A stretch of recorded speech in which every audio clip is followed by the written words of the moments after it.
Welcome to another episode of the Throws Show. So what are we covering today? So I think it's been fitting for me. I've always wanted to do a podcast. Obviously, I wanted to do a podcast with Dr. B. And so my goal is that this would be an intro to me training with Anatoly Bondarchuk, who is arguably one of the most successful throws coaches of all time. He's got his PhD in pedagogical science, which is teaching. I think it's the teaching science field, the science of teaching or something like that. But he was an Olympic champ in 1972, Olympic bronze medalist in 1976. He coached Yuri Sadiq, Sergei Litvinov, Dylan Armstrong, Justin Rhodey, Sultana Frizzle, who's a Canadian hammer thrower, and then a whole bunch of is it Abdulayev? I think no, Abdulayev is the Russian wrestler. Guy who won the '92 Olympics. He coached him. Abdulayev. I think he was from Turkmenistan. Nikulin. I think he's had 18 Olympic medalists, multiple world record, like 100 world records have been broken under him. Just absurd accolades. So he was sort of the head of the Soviet Union specifically for hammer throwing. He worked a little bit with some discus throwers and some shot putters. And all the way to he was in the beginning camps with Alexander Karelin, who was a Greco-Roman wrestler, so he did know him. And he would even tell me stories of who's the super heavyweight, the Soviet super heavyweight, who's a weightlifter, like the iconic big fat super heavyweight. And he would tell stories like he would be training with him, and he said he would always just have, containers and containers of strawberries. Like the guy would have eat strawberries by the pound. The secret sauce. Yes, it's strawberries. The secret sauce he would always say was caviar, and probably sauce. But I actually, talking with him about stuff like that, he would be pretty open about it. So I've always wanted to have him on the podcast because he was sort of a mentor to me. I mean, he was a mentor to me. He is somebody that I looked at to go train with Dr. B as getting my master's degree, and he was, he let me spend hours and hours just sort of picking his brain. And so I thought, it'd be cool to just go over what I learned from him and the time I spent there. And I didn't end up being what I wanted to be or who I thought I could be, but I learned a lot from that time. And I just thought it'd be cool to share how I've used it effectively since being there in Canada. So, yeah. Yeah, I think this is a great topic because I feel like a lot of people talk about, obviously Bondarchuk is very well known, and a lot of people talk about his systems and just hearing what your personal experience, I think, is just beneficial for everyone to kind of just get a firsthand account of what the training was like. But so what, I guess starting kind of from the beginning, what led you out there in the beginning, and you can kind of tell your story about how you ended up. Maybe not the whole story, but sum it up as short as you can. 2 minutes. I'll set it. Oh, Jason set a 2-minute clock. Okay, so I was a drunk in college, and I wasted a whole bunch of time. I thought I should have been an NCAA American, and I was not. I qualified for NCAAs as a sophomore. After my sophomore year, I thought I was a cat's meow and turned into a drunk, and I just never really panned out to be anything. And I wanted to either take one of two paths. It was either going to be go to get my PhD in religious studies or go to get my master's from someone of the caliber of Dr. B, Anatoly Bondarchuk. And so what ends up happening is my senior year, the ring was still around on the internet, and Martin Bingisser had posted Dylan Armstrong's looking for training partners for 2008 Olympics. So this was 2007. And Dylan at the time was like a 2070 guy or 2050, somewhere around there. And I was like, Dr. B's his coach. I knew who Dr. B was just from the ring and from sort of perusing around the internet, and he had just started to Throws, I think, was still up online at that time. Throws, Canadian Throws, and they would have some of the stuff from Dr. B. So he had been in Saudi Arabia, then in Portugal, I believe it was, or no, it was Kuwait, and then Portugal, and then Judy Armstrong, Dylan's mom, ended up sort of coercing him to come to Canada. And so I sort of looked at it and I was like, all right, I was going to get a master's from Temple and then head on the path of going to get my PhD in religious studies, or Jason, you're getting a phone call, or I was going to take that time and say, you know what, I'm not going to worry about it. I'm going to go down the path of becoming sort of like a sports scientist and learn from Dr. B and figure out what Dr. B's system was. And so I planned everything out. I worked that entire summer. I saved every dime I could. I worked a lot, and Dr. B and Dylan would send me stuff to do that summer before I went up to Kamloops, British Columbia.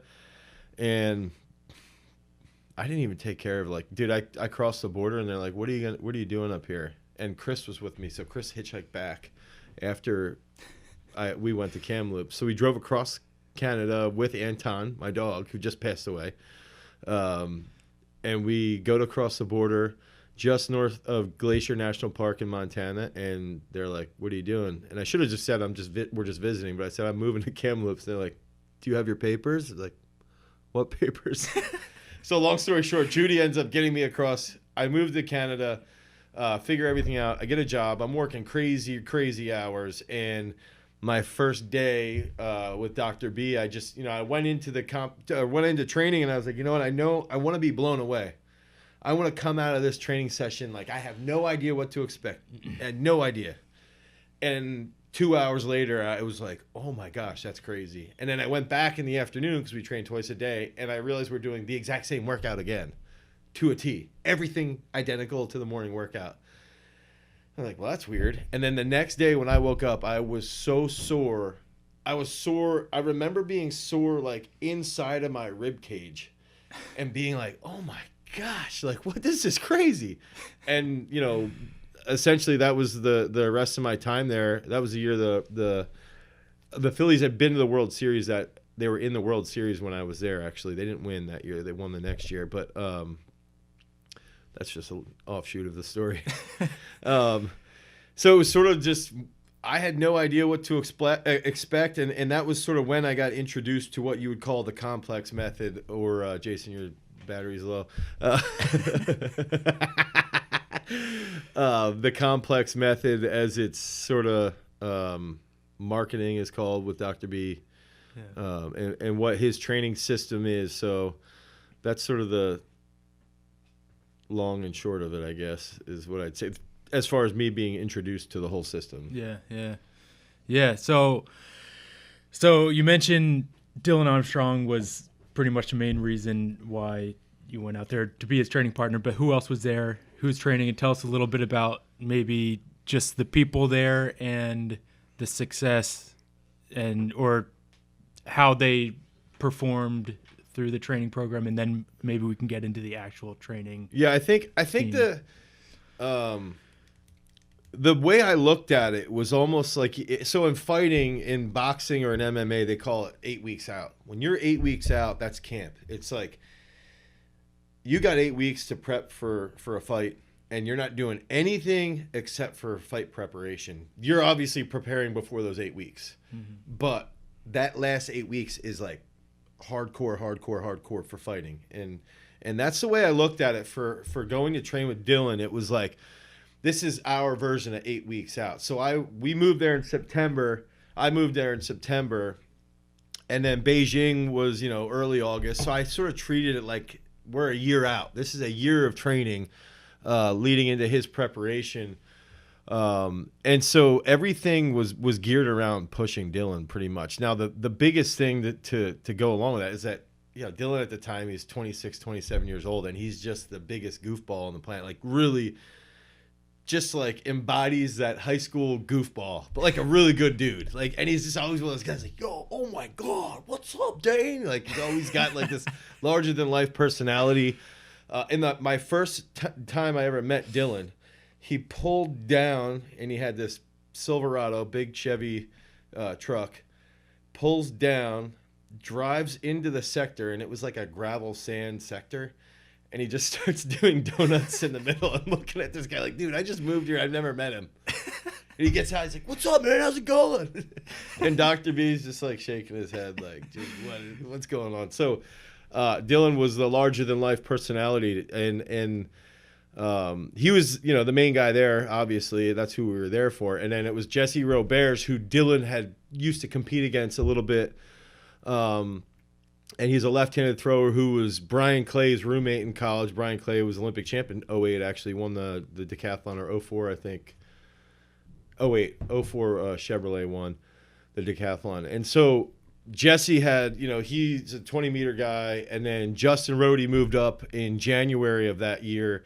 So that was like the main group of shot putters. There was a decathlete that trained with us here and there. Gary Reed would come in and out, who's an 800 runner, but then we'd have like Jen Joyce, Sultana Frizzle, this dude Rob Nagrin, who's a beast hammer thrower that never panned out, but he was a big power lifter. Ford Widrig, who's one of my closest friends to this day that I talk to quite a bit. Michael Letterlow, who's there, who's also another guy that was the K-Manian hammer throw record holder. So there was a lot of really Vanessa was there. I'm trying to think of Vanessa's last name now, but she was there too. She's another hammer thrower from Azusa Pacific. So it was a big group of really, really talented people. And Megan Rohde was there, Megan Vandervliet. She was also there, and that's sort of like she sort of brought Justin in. They ended up getting married and since have separated. But just a great group of like really, really like-minded people. So it was awesome, dude. It was just, really good experience, really good people. Yeah. So, yeah. And that sort of just fed the whole culture. Everybody was there to learn and, to feed off of Dr. B. And that's Dr. B's another larger-than-life oddball. Yeah. So. So why don't you run us through like a session, like take us like beginning to end. You pull up to training. Okay. What happens? What is Dr. B like during the training, and what are you doing in that Dr. session? B always would laugh because Anton would be sitting in the back of my Dodge Neon. I had the blue Dodge Neon, and Anton would sit in the back, and he would sit up on the ledge and like look out over the ledge to watch where we were sitting, because I would back into the parking space that would overlook. Okay. And Dr. B every session, doggy, Anton, like say stuff like that because he has broken English, but he'd always think it would be hilarious. But it would, you'd walk in, you walk down, and this is when we would be outdoors, and it was just, get in, and every session Dylan had a full block of chalk. So every single session he would use an entire block of chalk. He never had a bag. He would break the chalk, and it would go everywhere, and he would throw as much chalk all over the place, and that was it. He wouldn't even consider trying to preserve chalk. But he would break it up right away, and it was literally you get in a circle. You might walk around, might do some squats, some twists with the shot, but that's it. You literally just got right into the circle. Like got out of the car and got into the circle. You do like 10 squats, and you just go in, and Dr. B would say you take 3 stands. So we take 3 standing throws, and you'd hit 3 stands, and you might throw, 12 at the time. I might throw like 14 to 15 meters, and then you'd go right into your full throws, and you'd take about 5 to 8 full throws at like 50 to 60%. And then you just start getting after it a little bit more, and then he would just sort of give you these one-word cues, and he would sit like this, and he'd have a white hat on usually. Sometimes in the summertime he'd have like a Greg Norman type hat, which would be like a wicker basket looking hat. And in the wintertime he'd always have this Ukraine jacket on, and he'd just sit there like, no, you up. And he'd just yell things like that. You up, Dave, you up. No, you up. Or he'd say, no good. That was it. That was like all you got. And then when he would get excited, one time I couldn't figure out how to get over my left, and he got really, really pissed. Like he would get mad, like aggressively mad, and he would stand he stood in a circle and he's had me stand to his left. And he goes, boom, and like hammers me. He's like, this what you need. Now you do to me. And, you know, he's like 70 years old at the time. And I just like destroyed him. But that's how he taught. Like, there was no, oh, hey, you know, is it okay if I'm a little aggressive with you? It was like, no, you suck or you're good or he's yelling at you. That was it. Yeah. There was no discussion. There was no like, hey, Dr. B, I think this. He'd be like, I don't care what you think. Like, shut up and throw.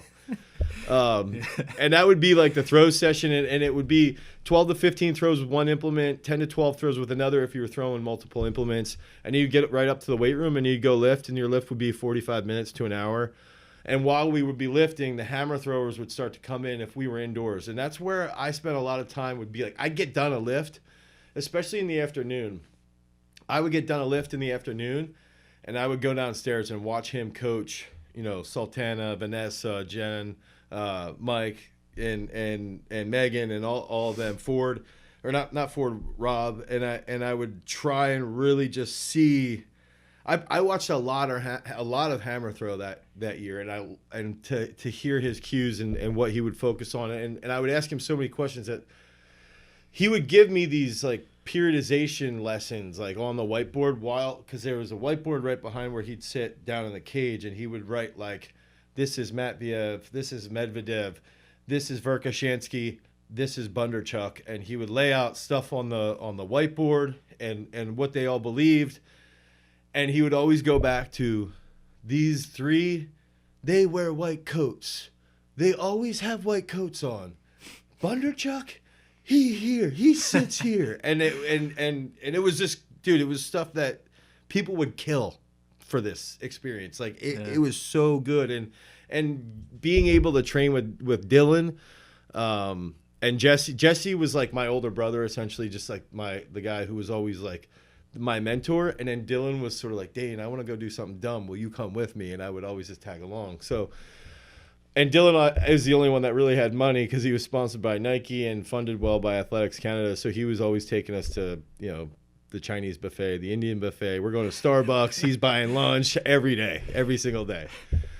So that was literally the way it was laid out, though. And then sometimes if you would have, and then after you would do your lift, you would do special strength stuff. So you'd throw a cinder block, you'd throw a dumbbell, you'd throw a shot for height, you'd throw a discus into a wall.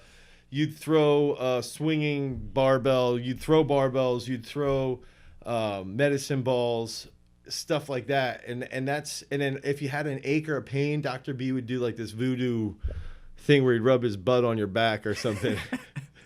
And that was every single day, over and over and over and over again. We would take 300 to 400 throws a week. Wow. Yeah. And that's even higher with the special strength factored in. So. Mm-hmm. You know, it was just it was and then that would change, your program would change. Sometimes you do one like a day one, day two, back and forth. But most programs you do the exact same thing every single day, every single session for, you know, 3 to 6 weeks, something like that. And I think that's where a lot of people get lost when they start to talk about Dr. B and Bondarchuk and the complex method. They don't know what it is. They'll say they do a Bondarchuk method, but it's just because they're like throwing discs into a wall or doing side med ball throws. They're not doing a Bondarchuk method.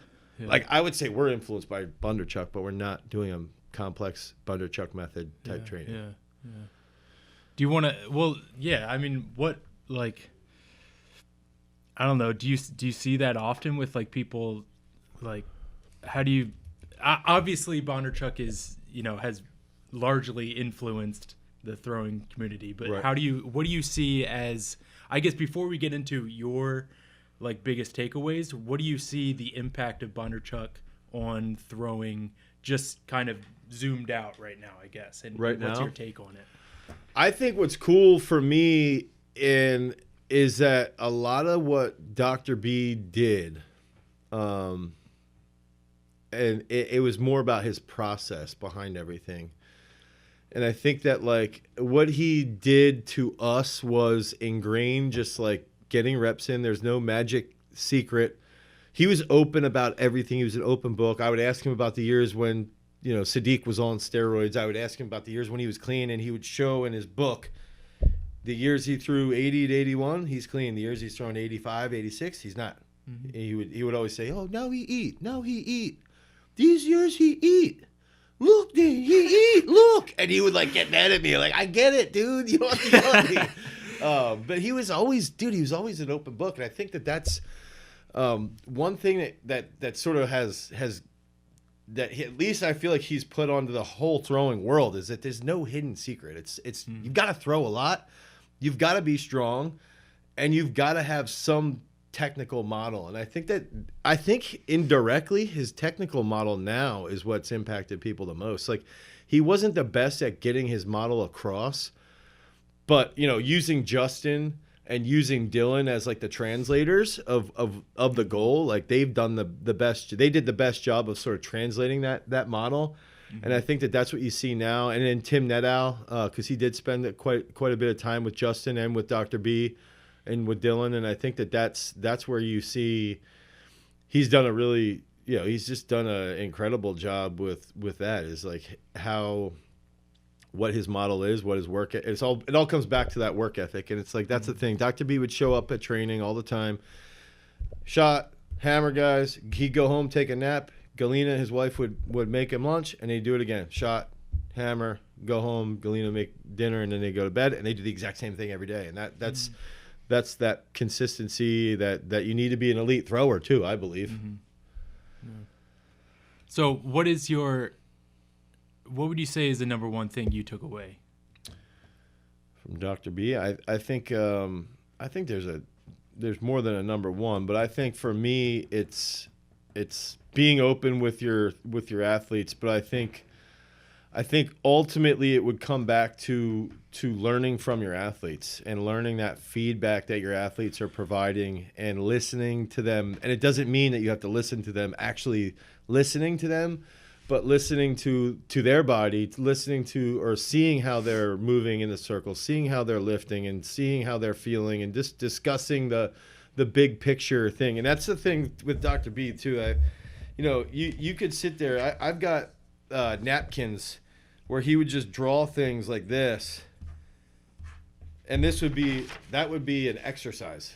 Just a stick figure. Yeah. So like we get so hung up in, Dylan got third at the Olympics. He's a world silver medalist, and he would make programs and he would put, 2 by 5, and that would be me doing a snatch. And then he might put arrows like this. And so that would be me snatching 2 by 5. Okay. And this would be a program he'd have on a napkin, and he'd be like, "Here, take this. This is your program." Hieroglyphics. Yeah. And you would take it for 4 weeks, 5 weeks, and you'd have to make sure you don't lose a napkin. And that's the thing too. It's like that's what I think he instilled in me, is that you don't need anything fancy. You don't need anything, like everything we have in this gym we don't need.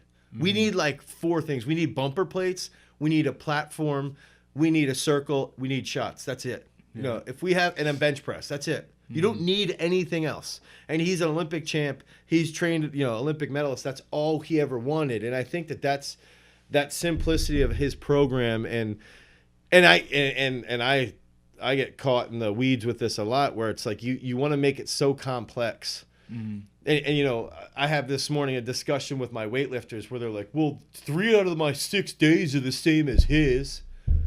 Well, yeah, you guys are doing 2 lifts and you're peaking in 4 weeks. Like, what do you want me to do? You're doing a snatch and a clean and jerk. Of course you're doing the same exact workout. But the thing is, too, is that Dr. B might have us do a similar workout so that then he could sit there. And one time he brought in a book of charts. And he was like, "Look," and shows us like all of my charts over the last 6 months. And it was like, this is Dane, this is Jesse. He's number 2, I was number 3. And Dylan was number 1, but athlete type. Dylan, he said he was always torn between number 1 and number 3.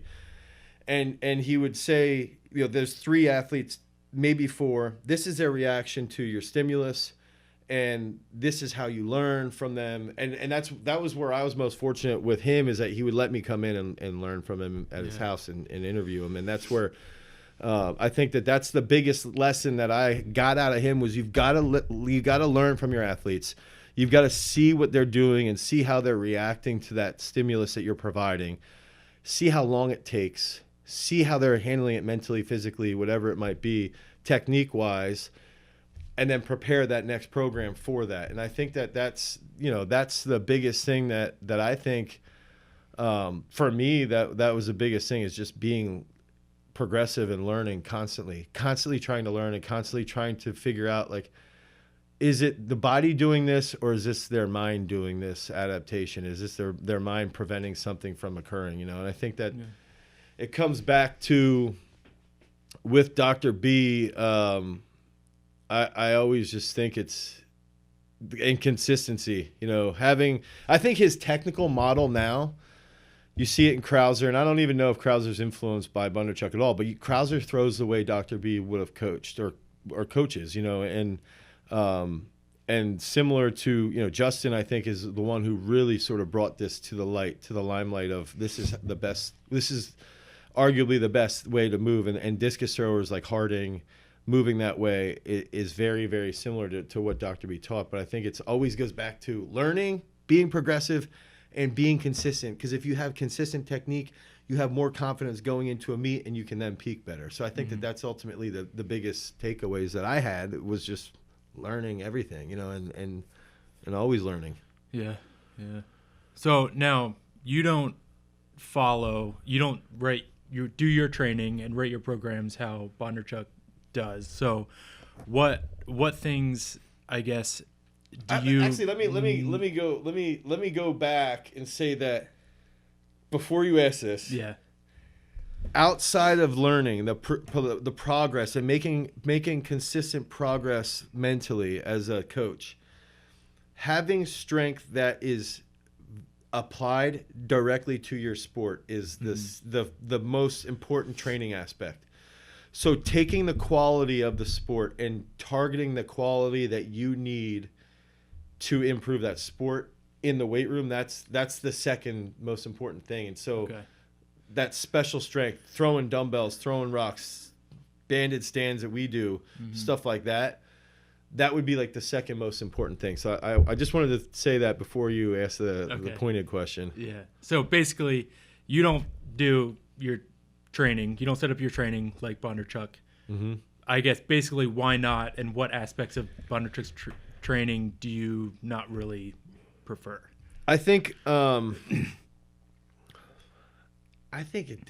a really tough question. I think, like, Dr. B influenced me more than anybody else. And so for me, for you to say I don't do it, I'd say you're wrong, because we throw 10 sessions a week with, 30 throws a session. That's the most important part. I mean, I guess the aspect is the same exact workout every single day. I guess that would be the main difference. So and you a little bit, we might have done that. We did a lot of like dumbbell throws or rock throws when you were coming up. And I think the things that people have to remember, and I would argue that this is actually why our gym is successful, and a lot of these other guys that have worked with him haven't developed anybody, is that you can't bring in a normal high school kid whose parents, bringing in, and Dr. B has workouts that are different. Like when Justin came, he would do 3 or 4 different workouts in a week, but they weren't the best workouts. They weren't great. I don't think he was that good at writing those style of training programs, because that's not what he was really good at. He was really good at getting those elite guys better. And I think that from my perspective, if I'm training a wrestler, a parent is not going to bring in a wrestler to me and say, Dane, I want you to train this wrestler, and then they pay me, and then I have them do the exact same workout 4 weeks in a row, so they do it 20 times. I'd go bankrupt. I wouldn't have money. And I think that for me, that's where I have to look at it from a business perspective, but also from a physical perspective, because I believe that you can adapt to multiple different workouts just fine. And you can still track how they're progressing physically. And I think that that's the biggest thing for me, was that I wasn't just training throwers. I was training wrestlers. I was training football players, swimmers, soccer players, throwers, whoever else was coming in to train with me to pay me. And when I first really started to develop my system. And so at the time, I tried to do it a little bit with the throwers, and it just got to the point where I'm like, this isn't working. It's not enjoyable for the high school kids to do this. Yeah.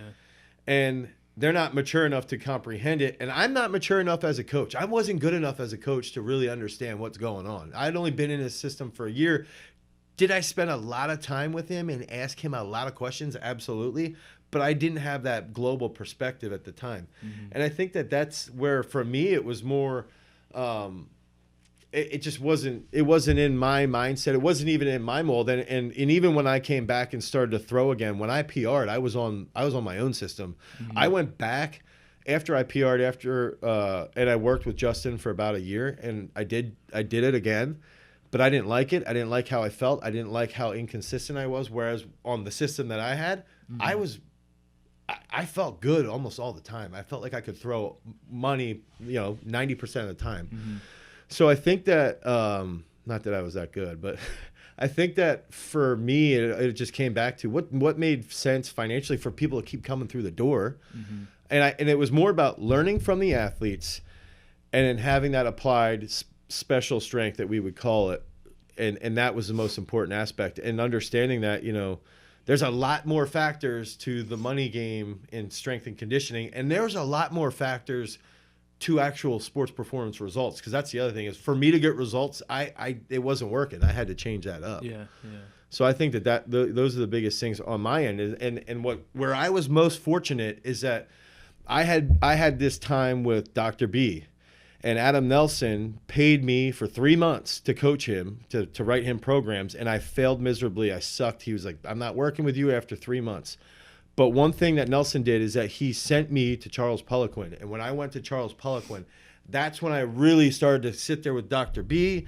Then I have Charles' influence here, and then it was sort of like, okay, now I'm going to start to piece everything together. Then by 2013, 2014, I get into Olympic weightlifting. And I go learn from guys at the OTC that have won the Olympics in Olympic weightlifting. And now all of a sudden I've got Bondarchuk, Poliquin, Olympic champs, Zygmunt Smalzers in the Olympic weightlifting realm, learning from Norik Vardanian and not directly from his dad, but his dad's Yuri Vardanian.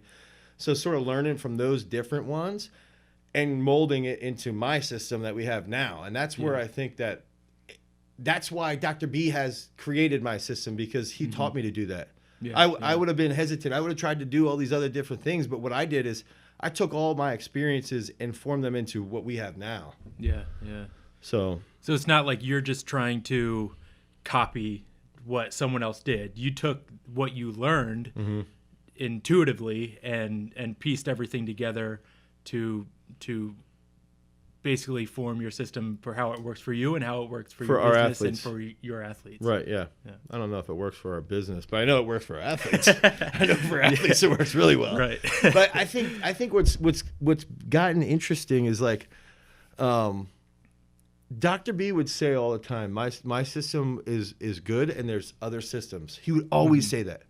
That's his system. That works for him. And maybe it is better. But my system works for me and how I coach. And that's where my system's better than Dr. B's system. And people are going to say I'm nuts. But it's better than Dr. B's system because I've progressed off of that based off of what I have in this building and in my past 10 years of experience. So it's best for me and best for our athletes here because I'm in tune with the weightlifters so much because I see so many reps in the weight room and I see so many reps out in the circle. And now I can take that and be like, you know what? I peak weightlifters really, really well. I peak throwers really, really well. And now I'm combining this like perfect storm where it's like, I can take that Vardanian, Bondarchuk, Smalzerts, Poliquin influence, and then I use the experience of analyzing everybody all the time. Where are they having mobility issues? Where are they having stability problems? You know, the bar speed, just seeing the speed of the bar in the weight room versus in the circle, where that's at, and that really helps me stay in tune with the athletes. And that's, you know, we measure consistently, but we're not using it as much of a metric as Dr. B would have because I have other metrics in the weight room that I'm basing everything off of. So it's just it is different. I mean, I'm going to brag and say it's better, but at the end of the day, it's really just that it's different, you know. So, but it's worked. Yeah, of course it's worked. Look at all of our throws in the leg. Yeah, exactly. Yeah. Yeah. You're like, what else should I ask you, Dane? I think the biggest thing with Dr. B's stuff is just, I think one interesting point is like taking what he did and applying it to a sport like wrestling. And that's where it's like, okay, what does Nick do? Dude, he's always pulling on the collar tie, on a shot. He's always pummeling, and it's like, okay, so we do a lot of sled pulls, a lot of rope climbs, a lot of pull-ups, a lot of dumbbell benches alternating, a lot of explosive push-ups. And one thing that I'm always confused about, because like Dr. B was always big into the Olympic lifts, is that people will say they're on a Bondarchuk style method, and then they're like, well, not using Olympic lifts. Like, dude, we did a close grip snatch, or a power clean, or a snatch, or a jerk every single day, twice a day. I don't know where these people are getting these ideas like, oh, I'm influenced by Bondarchuk and they're not doing the Olympic lifts. We did them every single day. Yeah. So it's like, I don't know. I don't comprehend where that sort of comes from. But I think if you took a step back and said, okay, that's wrestling. So Dane's taken that and applied it to wrestling. And I even use Olympic lifts like a high butt snatch or a high butt clean or a double bounce clean for wrestling, because Dr. B taught me to experiment and define those movements that are going to be similar to a wrestler, and that might be different movements that we would use for, a discus thrower. Mm-hmm. So it's just, and this just goes back to not being stuck in one specific system ideology. You have your method, but your ideology can be a lot more dynamic and elastic, and it can bend based off of what that athlete is, whereas some people be like, oh, nope, this is my system. I've got to do split squats with 800 pounds with a 75-second eccentric. And it's like, can you get away from that a little bit? I had to throw that one. I hope Sean's watching right now. So, yeah, I don't know. I think it's cool. And what's cool with us is that with Dr. B's stuff, he would always say this. Think about Dr. B was the umbrella. He had everybody in the Soviet Union sending them metrics. And that's where he got all of the data about what does your snatch need to be? Mm-hmm. What does your clean need to be? What is your front squat, back squat? What's your 30-meter sprint? All these things. What are those numbers? What's just like a benchmark for that stuff? Mm-hmm. And so he's like, I'm up top. Everybody was underneath me. Everybody was telling me all these results. They were telling me all these numbers, and that was what was feeding my numbers. But then when I would get these athletes, I would get them when they were 72, 75 meter guys, and then they would become 80+ meter throwers. Mm-hmm. And so he would always say, my system is predominantly that elite level guy. And I think what's cool with what we're doing is that we've done it with, sixth graders who've become Morgan Shigo, who've become NCAA All-Americans. We've done it with Sam Mattis or Alex Rose, who was an All-American or an NCAA champion and have become Alex Rose, the Olympian. And so we've done it, we've done it with Gwiz, who was an NCAA champ, and now he's a world bronze medalist. And I think that's what's cool with our story is it's like we've had it from literally from elementary, middle school level, the development of the system. And it's almost like we have those three layers of our system, whereas Dr. B's system was a lot more specific towards those elite athletes because that's just what he had. That was his experience. Right. That's where he was at with his training. So he didn't need to have that. Mm-hmm. And I think that's what makes us a little bit more, again, using the term dynamic, is that we've done the research ourselves and we've analyzed everybody and we see the body types and we see the movements and I do see and this is what's sad is, and I know I've been bragging about this to you, is that just in the last 3-4 weeks, I feel like my programming has gone from a B- to a superstar, where it's like my program, it's like a light went off and I thought about Dr. B. I thought about Haley versus Sam, and they're two different sports. One's a dude, one's a chick. One's big as hell, one's tiny, but they're similar athletes. Sam handles a lot of volume. Haley can handle a ton of volume. Now you take Noah. He can't handle a lot of volume. Now you take Jake. He can't handle a lot of volume. And now I started sitting there going like, why wasn't I thinking like Dr. B 5 years ago when I was laying out these programs? And that's where now it's like, holy crap, these guys are, now I'm starting to see a lot of okay, now when he going back to my journals that have athlete 1, 2, 3, maybe 4, I can sit in their room and go, Haley's like Dylan. Dude, Haley she's always getting better if the stimulus is there, and the stimulus has to be right. It's got to be volume. Whereas I was so hung up listening, and what's crazy is listening to somebody like Piros Dimas, who's he's a coworker of mine, essentially, a guy I've spent weeks with talking to, a 3-time Olympic champ, and he's had an influence on my system. But one thing that he would always say, 10 weeks out or 10 days out, heaviest back squat, 7 days out, heaviest front squat, 5 days heaviest clean or last heavy clean jerk, 4 days at last heavy snatch. And I took it as gospel, and now I'm going, no, that's not how it is. Haley's not going to peak that way. Mm-hmm. Haley's going to peak more aggressively. Jake can peak like Dimas. And I think that's where it's neat is it's like, everything Dr. B taught me is now coming back, and I'm sitting there pulling from what Norik would say or pulling from what Dimas has said, and then listening to what Gwiz is saying and what Bill Zadek's telling Gwiz and Cale Sanderson, and sitting there going like, dude, these are the people who are influencing what we have. And that's something that I'm really proud about, proud of. Yeah. Because it's a really, really good, it's like every experience that our athletes have had in the past is contributing to make our system better day to day. And because we are open-minded coaches and DJ and everybody else that works with us, we're always trying to get better. I come to you or go to DJ like, dude, what do you think about this? I don't get it. Mm-hmm. And we're always trying to feed off of each other. And that's even still after Dimas, after Vardanian, and after Bondarchuk, and after Poliquin have already had that influence. So that's the whole thing. You've always got to get better. You've always got to learn from your athletes, essentially. Yeah. So, I don't know. Got to learn, Trevor. We got to learn from Udemy seminars for $11.99. Yeah. That's the only thing that's going to help our business. Right. You're asking these questions. I don't know. Maybe if we could get Gary Vaynerchuk in here, we'll actually learn something about business. Yeah, right. We're going to stop learning about throwing and start learning about right. Yeah, I think, what's your number one lesson? Well, my number one lesson is, if you want to make money, don't do some of the stuff Dr. B would do at practice where he'd just take a leak while you be sitting there. Yeah, right. Number 2, don't worry about throwing and weightlifting all the time. Try and learn how to run a business. Yeah. Caitlin always says, what are you watching? I'm watching throwing videos. Oh, like on YouTube? No, I'm like just sitting there watching Rachel throw back and forth, watching her throw. Last night I was watching Haley's lift her 97 double clean and jerk. Dude, I probably watched it for like 30 straight minutes. And she's like, shouldn't you be watching something on like how to make us more money? I'm hoping that this will help us make more money. He's like, no, that's not going to make us more money. But it'll make our athletes throw far, right? Yeah, exactly. It will. It will. But still won't make us money. Damn it. All right.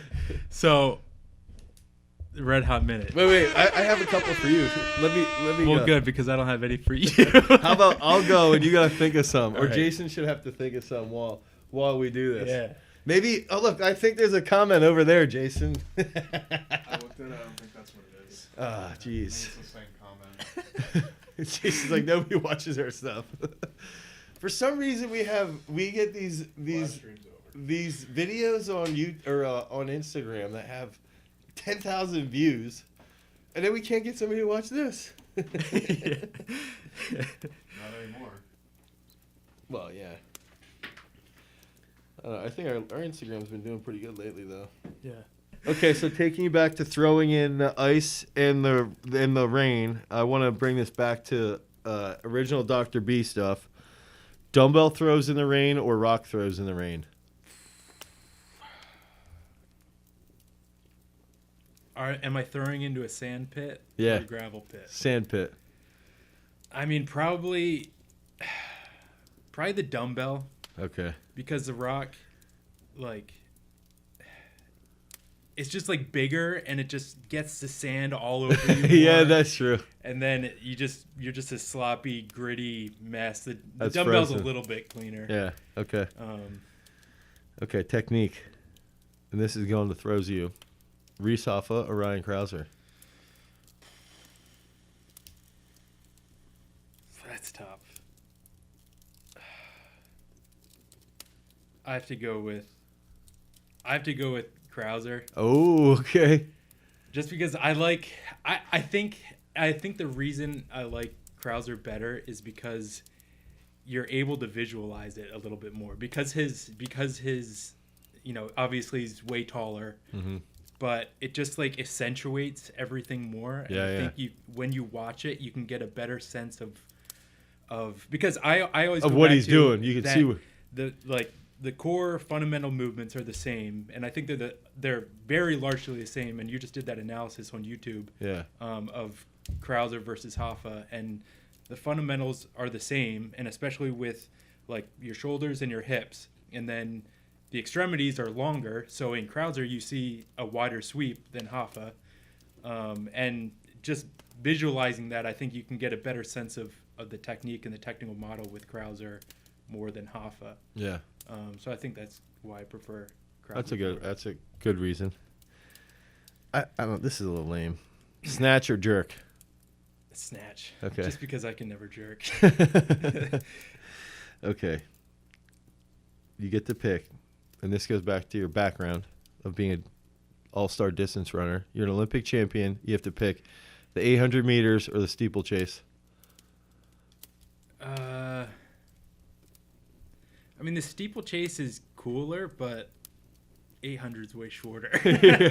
So probably the 800. Okay. Okay, throw them at me. All right. I didn't think of anything. Let's go with favorite sweatshirt, the garage strength.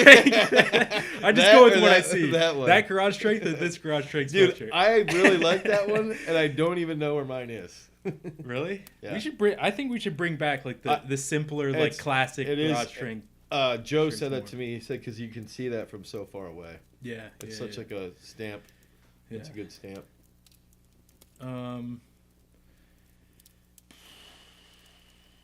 Let's go with. Wow, I wasn't gonna ask it. All right, let's just go with. I know the answer, but your favorite brewery. Which are at Chatty Monks? Yeah. I thought. Well, I could say Trogs. Do you have others? Oh, I could say Trogs. Yeah. I guess I guess brewery to go to. Trogs. Okay. I like Trogs so much because it's dude, it has that church feel to it. And I know it sounds weird, but when you go to church, everybody's like on the same wavelength. Like everybody's like, it's peaceful, right? Like it's a nice time. That's why a lot of reasons why people like being there, because everybody's in a good mood. And it's the same thing when you go to Trogs. It's like everybody's lined up. It's this giant beer hall, and it's like, have you ever been to Trogs and everybody's like somebody's in a bad mood? Like there's no way. Like everybody's there like eating good food and drinking. I think it's at Trogs for sure. Right. Okay. So that's the story behind Bondarchuk. Thanks for tuning into this Throws show, and hopefully you can actually. Dr. B does have some really good books. The Throws book is really, really good. It's the blue one. I think this is probably his best book, The Throws. Simple, it's to the point. So check it out. Peace.